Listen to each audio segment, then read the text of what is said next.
Hey everybody, I'm back. Whew. I do apologize. I did not make a video last week. You're not going crazy. I didn't make one. A couple of things came up last week. I had spring break with my boy, so I was pretty much off most of the week. And then Christian was kind of off the last day or last 2 days of the week. I think it was just one of the days, but he was off because he was doing a PR thing with one of our customers for the Hemmings Great Race.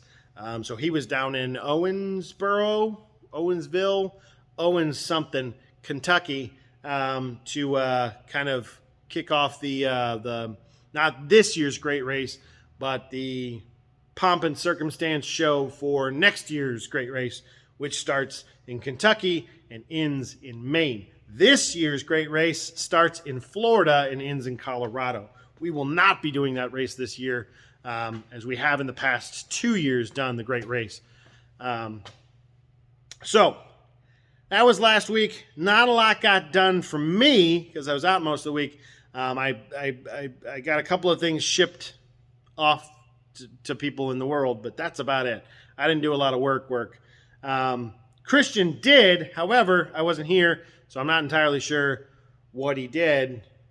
But I do know what he did this week. So sit back, relax, and let's start talking about these cars, all right? So what did Christian do this week? He worked on the Defender 90 project, the white one, the Fantastic Beast. She's a beaut. He's still on some bodywork stuff here. It's kind of slow going. Oh my God, that was a lot of sun. It's very slow going here with bodywork, not because he's slow, but because this car is fighting tooth and nail to come apart. The door hinges, as per Land Rover Defenders, the door hinges are fighting to come off. Now, that's kind of problematic. He was fighting with that most of this week. And he was fighting with, and he was also doing this. He was fitting up the rear door. He's got the new hinges mocked up in place. He's got the rear door mocked up in place. It's actually looking really, really good. It's fitting nice. Good quality. Like I said, the Pro Line stuff is good quality product. So, don't knock them. Don't knock them. Just because it's cheaper doesn't mean it's bad. It doesn't always mean it's bad. It's good stuff. So he's been working on that. He's been working on the door hinges on the front. He's been working on polishing some of the bodywork and some of the paint work that he did. He's been polishing some of that out. And he's been prepping up the rear door to be mounted. Wonderful. Now, on to the next one. The next one is the Defender 110 Cummins diesel swap project. That's right. This week I got no sports car stuff, just Land Rover stuff. And in fact, I think there's a couple more Land Rovers that want to come in because that's how the world works. You get one in, and they just start multiplying like rabbits. So, looky there. It's got a diesel engine in it from Cummins instead of from Land Rover. Isn't that cool? It looks so great. Ow! We're not that far along, okay? That's not done. We're not plug and play and a radiator away from driving this around. We have a lot of work ahead of us on this project. And a lot more than I actually thought we were going to have, okay? The big thing on these R2.8 Cummins turbo diesel engines is that they came out for sale, kind of hit the market just before COVID, okay? 2018, 2019 was kind of really when you started to see them popping up, and a lot of people started making kits to put these into different rigs, such as the Defender. However, nobody really made a kit to put it in the Defender until 2019. Now, I have read tons of forum board posts from around that era of the guy who kind of helped R&D this.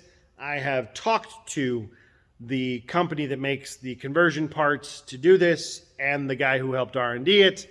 It has been a whole lot of learning, which is fine. Now, a lot of times when it comes to a conversion kit, stuff isn't going to line up. It's not going to match. It's not going to be perfect. Okay, and that's okay. I'm used to that. We're used to that here. This is not this. It's not new. However, this is more like it's less conversion kit and more like, hey, we sell parts to help you do the conversion, but we don't really sell a kit. That's probably how it needs to be marketed more so. No knock against QuickDraw and their product. Their products are phenomenal. They're really good stuff. Very well machined, super heavy duty stuff. I mean, like overkill heavy duty. But good stuff. Good stuff. Worth every buck, okay? The problem is that, and they even say it on their website. So this is not like, they pulled the wool over my eyes. I knew this going into it. Their conversion kit that they sell is actually made for later model Defenders. Now, Defenders, they made them for a really long time, okay? Then they've been called other things than Defenders. I think they were called Counties, 90s, 110s, all those other names, and they've been making them for a long time. They've also had a lot of different engines put in them. They've had a lot of different transmissions put in them. So making one kit to rule them all is a fairy tale. You just can't do it. So the kit that QuickDraw does make is actually made for a little bit later truck, and it's made for vehicles that have, from the factory, have fitted what is called an R380 transmission. Now, the R380 transmission trucks have a different firewall, have a different floor, and have a different transmission tunnel and seat cubby box. So there's some changes, bodywork-wise, on the later model trucks, which make fitting this engine a little bit easier. We, of course, don't have a later model truck here. This is actually an 89, I think it is. And this one was originally fitted with, of course, a 4-cylinder diesel engine. And behind that 4-cylinder diesel engine was an LT77 transmission from Land Rover, which is, of course, a different transmission. It's a different setup. So there's differences in the firewall, transmission tunnel, the floors, all that stuff. We, a few years ago, swapped in an R380 transmission. How did we do that if all of these floors are different? We weren't running into problems then? Well, it's because Land Rover actually made what's called a Stumpy R380 for LT77 trucks. And that's what we put in here. We actually used an Ashcroft Stumpy R380 heavy-duty transmission in this. So it's got all the upgrade bells and whistles that you could ever want and dream of in your Land Rover transmission. When we went to order this, we, of course, ordered from QuickDraw a bell housing for a Stumpy R380, which means they knew it was going into an LT77 truck. And they said, hey, this kit isn't really made for this truck, okay? It's not really made for this truck. You're going to have to do some extra modifications. So we got a lot of extra parts with the conversion kit. So in case we run into something, we have that part at hand to hopefully get over that hurdle. So there's like 3 exhaust flanges for different ways to make the exhaust exit. There's a bunch of different elbows for doing different things, different water necks, all kinds of extra parts that came with it that we're not going to use all of them. So we'll get into the stuff we are going to change, the stuff we aren't going to change here in a second. So to get this to fit, and it's a little dark in there, but I had to cut the entire firewall out of the center section of this truck. Because it did not want to fit. And I'm not talking like, hey, you could have made it fit, with, enough room to fit a credit card in between the engine and the firewall. I could have done it that way, but that's not the right way to do it. So you need to have clearance around your engines, not only because they vibrate, shake, and move around a whole lot, but because you also need to have the ability to service parts on this engine. I have to be able to get to the back of the engine to service some of the parts in the back of it. I have to be able to get to the starter areas, to the exhaust downpipes. All that stuff needs to be accessible without having to pull the whole damn engine out of the thing. So when you're thinking through this, it ended up we had to cut a lot out. Now it looks like a lot. We actually ended up cutting about 3 to 4 inches upward, which is okay, that's fine.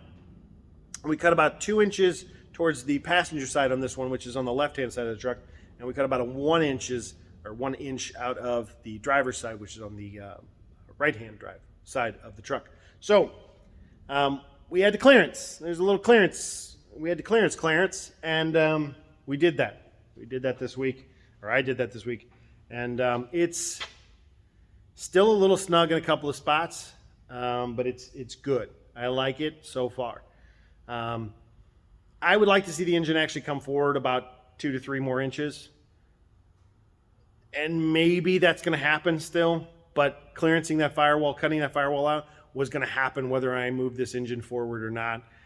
You still needed to get the width, which wasn't there, and that was the big one, was the width. The starter just kept hitting the firewall. So we've got that squared away now. The motor mounts the Quick Draw sent us were a little bit much. They were a little bit overkill, so we're probably going to be making motor mounts, or we'll talk to them and say, hey, we'll exchange these out for a different one of your motor mount kits.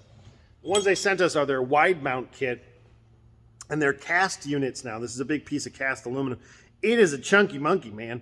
This is a big boy. And these actually hit the frame rails on either side without ever getting the motor mount there. And that's only one side. So that's the engine side.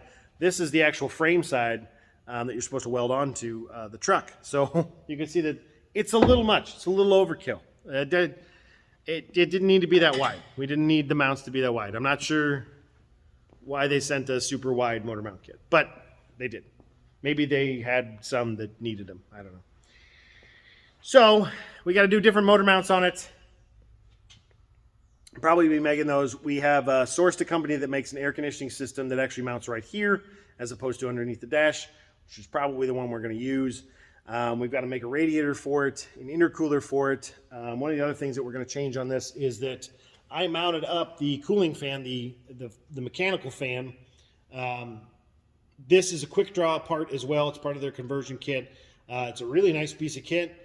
However, I don't know that we're going to use it. It's a little, I mean, it's a good foot back from where the radiator is, which means you got to build a shroud. Not a big deal, but electric fans work too. I mean, you got to pick the right electric fan. Don't get me wrong, you can definitely screw that up, but you pick the right electric fan and you don't need that. So we're going to go electric fan, more than likely. And down here is this plate right here. This is for doing your oil cooler. So the original, when this came from Cummins, it had a radiator assembly that sat right there. And there was no lines or hoses or anything. Quick Draw makes a plate here so that you can run 2 oil lines out to a physical air cooling oil cooler. Cool, neat, I like it, but I don't need that. There's plenty of room down here for the original setup. I don't need to do this. Now, if you have a left-hand drive truck, there probably isn't room on that setup. So we have a right-hand drive truck. The steering box is on the other side, so we have a lot more room on this side with the oil cooler setup. So we'll probably be changing that back to the original Cummins setup, which will make my life a lot easier. It's one less radiator that I gotta fit to the front of this truck. We were at 4 radiators. We were at air conditioning condenser, turbo intercooler, cooling system radiator, and an oil cooler radiator. And I've just knocked one off the list. So I'm super happy that we just knocked one off the list. That's how it's going so far. We've got a lot of work ahead of us. We have exhaust yet to do. We got to do all that cooling system stuff. We got to make those radiators or get ones that fit, that work. We've got electrical wiring to do. We got to find homes for stuff like the ECU. We got to do the air intake before the turbo with an air filter setup. We got to change the snorkel that's on that truck. We got to move it to the other side of the truck because the air intake moved to the other side of the truck as it goes. I said exhaust system. We got to do something with that because the exhaust is, of course, also on the other side of the truck this time. So we got to get it down, probably get it to cross underneath on the chassis somewhere so we can use the original exhaust system further back or make a whole new exhaust system. One of the two things. I don't know yet. We'll see. On top of that, we still also have a lot of firewall work to do. Not only do we have to rebuild all of the stuff I cut out this week, but we have to fix all of the rust that I found, the couple weeks prior. We got all the suspension stuff we got to do on it. I was underneath the truck today, and the rear suspension doesn't look any better than the front suspension, so it's a full suspension build. It is, snowballing to say the least. But this is the stuff that when people ask, hey, what's it cost to do a conversion on something? This is the stuff that people leave out, is all of this extra stuff. That while you're in there is the overcoming the obstacle that the company that made the kit didn't foresee on your rig. All of that stuff is part of it. And so converting something can sometimes be a lot more money than you really think it will be. And sometimes it isn't. It's one of those that it's a gamble that you take when you do this kind of stuff. We've done a lot of conversions of a lot of different things here. Transmissions, we've done brake conversions, drum brake to disc brake. We've done wire wheel conversions. We've done axle conversions, suspension conversions, all kinds of stuff here. And sometimes the stuff is bolt on, done, good, no modifications needed. And sometimes you got to reinvent the freaking wheel to get that kit to work. So another big build, if you go on our Facebook page, you'll see a little bit more about, we did a Lotus 340R, which is still here, that needs tuning. It needs mechanical work, and you have to pull the engine back out eventually one of these days because it has an oil leak. But we did that conversion. The company that made those parts, fantastic company. They were Stark Engineering over in the UK. They did a great job. Everything looked good. Jeff over there was super helpful all the time. Anytime I needed advice on something, he was there. But it wasn't unbolt old part, bolt on new part kind of thing. It was still like, hey, I got to figure out how to do this, and there's nothing to tell me how to do this. So I got to invent a way to make this happen. And there's going to be a lot of that on this build. Not crazy. There's not actually, there really aren't a lot of these out there yet. It's really not that common of a swap. It's far more common than it was in 2019, 2020, but it still is not that mainstream of a swap yet. And to do it with the original Land Rover transmission makes it even more uncommon. Most of the time these get changed out to the Tremec 4050 5-speed, or 5 or 6 speed, or whatever that was. Usually one of those. So that's a good transmission too. But we're going to do it with the Land Rover transmission. I'm rambling, but we're getting there. We're getting there. Lots of work ahead of us on it. Lots of work ahead of us on the Defender 90 project. But hopefully on that one, we're going to be on the downhill here hopefully soon. I feel like we're just hanging out at the peak. We're just right up top. And we're just like waiting to go downhill with that one and get it done. Downhill in a good way, not in a bad way. As for all the other projects, we will get back on those as soon as we possibly can. You will see more updates on stuff like the Lagonda. Sunbeam is going to get out of here. Winter storage is over, so she's going to leave here soon. And then we have, of course, Triumph Project, Healy Project, and the MGA Project that we all want to get rolling along here. So stick with us, like, subscribe, do all of those fun things. I'd like to see your faces more often. So come on back next week, and we'll talk more about these cars. There were some comments on a couple of the videos that said, hey, we'd like to see more of the physical work being done on these things, more B-roll footage or what have you.